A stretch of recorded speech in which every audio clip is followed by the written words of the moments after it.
जय सिया राम। मैं आचार्य राजेश श्री राम जन्मभूमि अयोध्या से। प्रिय दर्शकों, युद्ध, उन्माद, आध्यात्मिकता और मोक्ष का कारक केतु देव 18 मई 2025 से लेकर के 5 दिसंबर 2026 तक अर्थात 1.5 वर्ष या 18 महीने अपनी मूल त्रिकोण राशि आत्म तत्व की राशि सिंह राशि पर विराजमान रहने वाले हैं।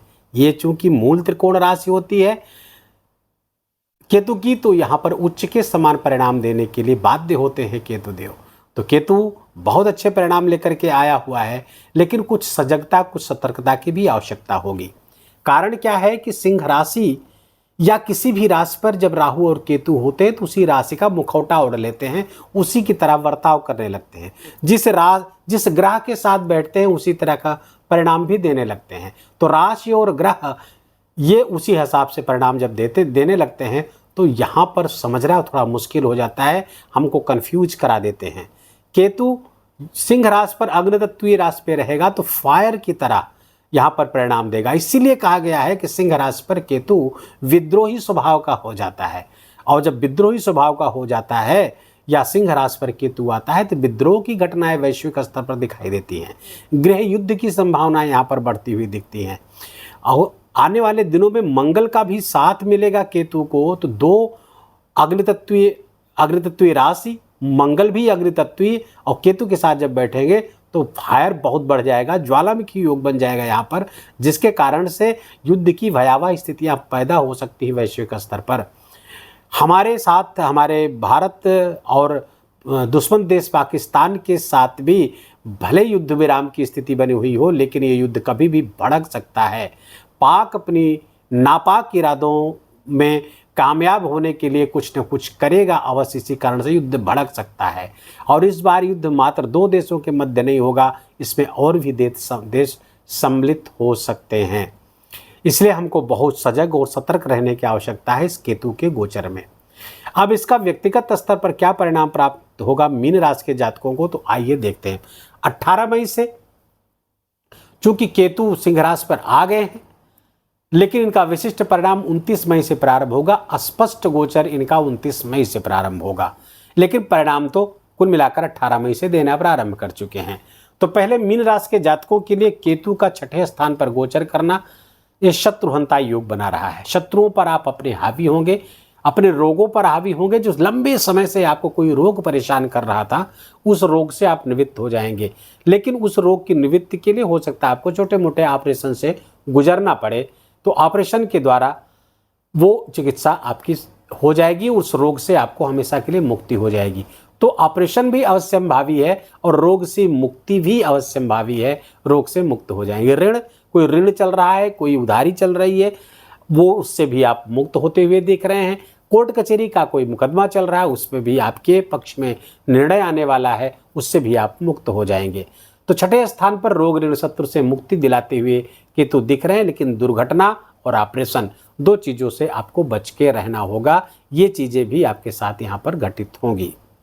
केतु 6ठे स्थान से इसकी जो दृष्टियाँ हैं वो बहुत महत्वपूर्ण होती हुई दिख रही हैं। प्रायः जब दृष्टियों की बात करते हैं तो लोग चौंकते हैं, या हमारे पास जो कंसल्टेशन के लिए आते हैं ऑनलाइन या ऑफलाइन, वो पूछते हैं कि गोदी केतु की दृष्टि कैसे हो सकती है, उसके पास तो सर नहीं है। लेकिन आपको बता दें कि महर्षि पाराशर और महर्षि भृगु अपने ग्रंथों में बृहद पाराशर होरा शास्त्रम में और भृगु संहिता में स्पष्ट लिखा है कि राहु और केतु की दृष्टियां बृहस्पति के समान होती हैं, अर्थात 5, 7, 9 दृष्टियां राहु और केतु को प्राप्त हैं। भले ही उनका कोई स्थूल पिंड आकाशमंडल में ना हो, फिर भी वो अपनी ऊर्जा का निक्षेप विशेष डिग्री पर करते हैं, वही उनकी दृष्टियां मानी जाती हैं और उसी आधार पर वो हमको प्रभावित करते हैं। प्रायः कुछ लोग कहते देखे जाते हैं, ज्योतिषी भी कहते हैं प्रायः, कुछ लोगों के तो ग्रंथों में भी मैंने पढ़ा है, पुस्तकों में भी लोग लिख देते हैं कि राहु केतु की दृष्टि नहीं होती है। बिल्कुल गलत है। महर्षि पाराशर और महर्षि भृगु से बड़े हम ज्योतिषी नहीं हो सकते हैं। केतु की दृष्टि होती है, इस गफलत में ना रहें। आप देखिए गणना किधर से होती है, 5, 7, 9 दृष्टियाँ होती है। प्रायः हम एंटी क्लॉकवाइज दृष्टियों को गिनते हैं, इधर से गिनते हैं। लेकिन राहु और केतु की जब बात आती है, चूँकि ये परमानेंट वक्री ग्रह हैं, तो वक्री ग्रह की जो दृष्टि गिनते हैं वो हम क्लॉकवाइज गिनते हैं, अर्थात इस तरफ से गिनेंगे तो पांचवी दृष्टि कहाँ पड़ेगी केतु की, यहाँ पर पड़ेगी 1 2 3 4 5, धन स्थान पर पड़ेगी, मंगल के घर पर पड़ेगी। केतु को भी कहा गया है केतु कुजो भवेत, धन का व्यय कहाँ हो रहा है, रोग ऋण शत्रु पर हो रहा है। केतु को यहाँ का एजेंडा प्राप्त है, यहाँ पे मूल त्रिकोण राज पे बैठा हुआ, धन पे दृष्टि है तो धन का जो खर्च हो रहा है रोग ऋण शत्रु पर आपका होगा और वहां से मुक्ति भी दिलाएगा। तो धन का भय व्यय जरूर यहाँ छठे स्थान पर होगा लेकिन रोग ऋण से मुक्ति दिला देगा। इसीलिए धन में एक्यूमुलेटेड वेल्थ में संचित धन में कमी भी आएगी केतु के इस गोचर के दौरान। लेकिन आपकी जो समस्याएं हैं रोग की, ऋण की, शत्रु की, ये समस्याएं समाप्त हो जाएगी तो अच्छा ही है, ये बुरा नहीं कहा जा सकता। केतु की जो 7वीं दृष्टि है वो आपके द्वादश स्थान पर पड़ रही है। अब द्वादश स्थान पर पड़ेगी तो खर्चे बढ़ा देगी, व्यय बढ़ा देगी आपकी। तो व्यय तो बढ़ ही रहा है, यहाँ से एक्यूमुलेटेड वेल्थ ही खर्च करा रहे हैं, संचित धन ही खर्च करा रहे हैं और वहाँ पर दृष्टि पड़ रही तो ये हॉस्पिटल है, यह स्थान हॉस्पिटल का है, डोनेशन का है, दान का है, चैरिटी का है, विदेश का है, तो यहाँ से संबंधित चीज़ों पर भी व्यय होगा। तो हॉस्पिटल वाली बात तो यहाँ आ चुकी है। दूसरे चैरिटी, दान आदि पे आप खर्च कर सकते हैं। दूर की यात्राएं आपकी हो सकती, विदेश जुड़ करके लाभ की स्थिति बनाते हुए केतु देव कर रहे हैं, फॉरेन से जुड़ करके कोई लाभ आपको कमवा रहे हैं। लेकिन ध्यान रहे फॉरेन के ही लैंड पर राहु गोचर कर रहा है मीन राशि के जातकों के लिए, बाहर रह रहे हैं, घर से दूर रह रहे हैं या विदेश पे रह रहे हैं, तो ध्यान रहे कोई नियम न टूटने पाए, क्योंकि राहु वहाँ पर लाभ के लिए आपको उन्मादी बनाएगा, जुनून देगा लाभ के लिए और कुछ भी करने के लिए आप तैयार हो जाएंगे। कोई बाउंड्री मानता नहीं, कोई अनैतिकता के बारे में सोचता नहीं राहु, कोई गलत सही के बारे में सोचता नहीं राहु। लेकिन केतु वहाँ पर आपको सजग करेंगे नहीं। आप फॉरेन लैंड में है, विदेश दूसरे देशों में, भले अपने देश में ही क्यों ना हो, लेकिन आप मर्यादाओं को पालिए, अर्थात जो नियम है, जो रेगुलेशन है उसको मानिए, उसको तोड़ करके कोई काम मत करिए। केतु आपको यहाँ से सजग करेगा। लेकिन अगर केतु की आवाज़ को हम अनसुना करेंगे तो समस्याएं पैदा करवा देंगे।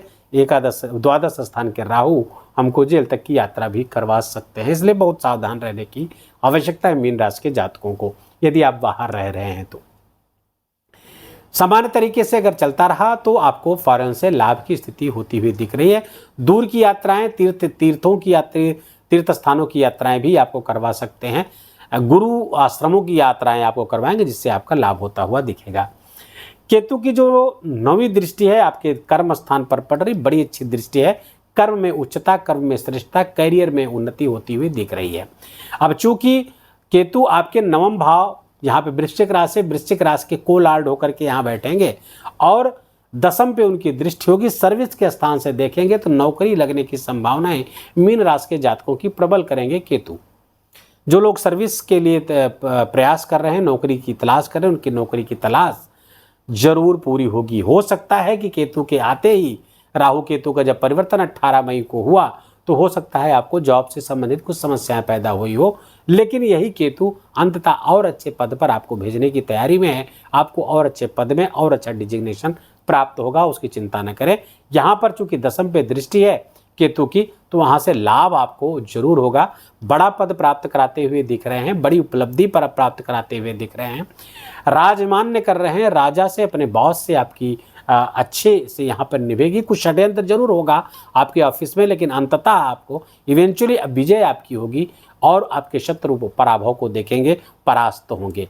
केतु की ऊर्जा को संतुलित करना होगा, अन्यथा केतु नुकसान पहुंचा सकता है। केतु की ऊर्जा को संतुलित करने के लिए गणेश अथर्वशीर्ष का एक बार पाठ कर लिया करें सुबह सुबह, बस काम आपका होता रहेगा। मस्तक पर अगर आप शिखा धारण कर लें तो बहुत अच्छी बात है।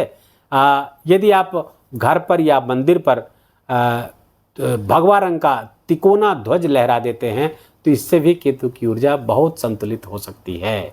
हाँ, ज्योतिष के किसी ग्रंथ का अध्ययन आप करते हैं तो भी केतु बहुत अच्छी ऊर्जा में आ जाता है और आपके लिए लाभकारी हो जाता है। पर छोटे छोटे उपाय हैं जो आप 1-2 कर पाएँ, आसानी से कर लीजिए, उससे केतु आपका संतुलित हो जाएगा। वैसे तो केसर का तिलक लगाने मात्र से ही केतु संतुलित होने लगता है, जो आप कर सके उसको करिए। वीडियो को यही विराम देंगे। वीडियो अच्छा लगा हो, आपके काम का लगा हो, मेरा बोलना आपका सुनना दोनों सार्थक हुआ हो तो कृपा करके वीडियो को लाइक करिए, अपनों के साथ इसको शेयर करिएगा। उनको भी सजग करिए, सतर्क करिए, उनको भी लाभ दीजिए इस वीडियो का। कमेंट में जाकर जय सिया राम लिखना बिल्कुल भी मत भूलिए, मेरा विशेष निवेदन, विशेष आग्रह आपसे। चैनल पर नए तो इसको सब्सक्राइब कर लीजिए, बेल आइकन की घंटी दबा लीजिए ताकि नए वीडियो की सूचना आप तक पहुंचती रहे। प्लीज़ अपना बहुत बहुत ख्याल रखिए, अपनों का खूब ख्याल रखिए, माता पिता की बहुत बहुत सेवा करके उनका आशीर्वाद लीजिए। जय जय सिया राम।